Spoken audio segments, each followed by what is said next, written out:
کیا کبھی آپ نے سوچا ہے کہ قدرت کی طاقت کی انتہا کیا ہے اور اس طاقت سے جڑے ہوئے انسان کس مقام پر ہوتے ہیں؟ صوفیانہ حکمت اور روحانیت کے عظیم استاد مولانا جلال الدین رومی نے اسی سوال کا جواب ایک دلنشیں انداز میں دیا ہے۔ وہ فرماتے ہیں، اللہ کے ولیوں کو رب کی طرف سے طاقت حاصل ہے کہ وہ کمان سے نکلے ہوئے تیر کو بھی واپس کر دیتے ہیں۔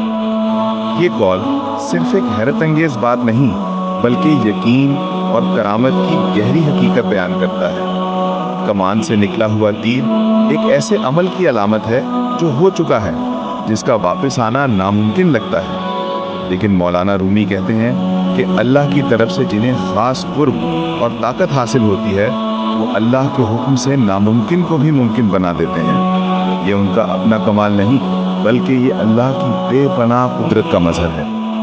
یہ ہمیں سکھاتا ہے کہ جب ہمارا تعلق اللہ سے مضبوط ہو تو کوئی بھی مشکل، کوئی بھی تقدیر ایسی نہیں جو اس کی مرضی کے بغیر ٹل نہ سکے۔ تو آئیے اس روحانی سفر میں ہمارے ساتھ شامل ہوں اور ایسی ہی مزید بصیرت بھری ویڈیوز دیکھیں۔ اگر آپ کو یہ ویڈیو پسند آئی ہے تو لائک کا بٹن ضرور دبائیں۔ مزید ایسی معلوماتی ویڈیوز کے لیے ہمارے چینل کو سبسکرائب کریں اور اپنی رائے کا اظہار کامنٹس میں ضرور کریں۔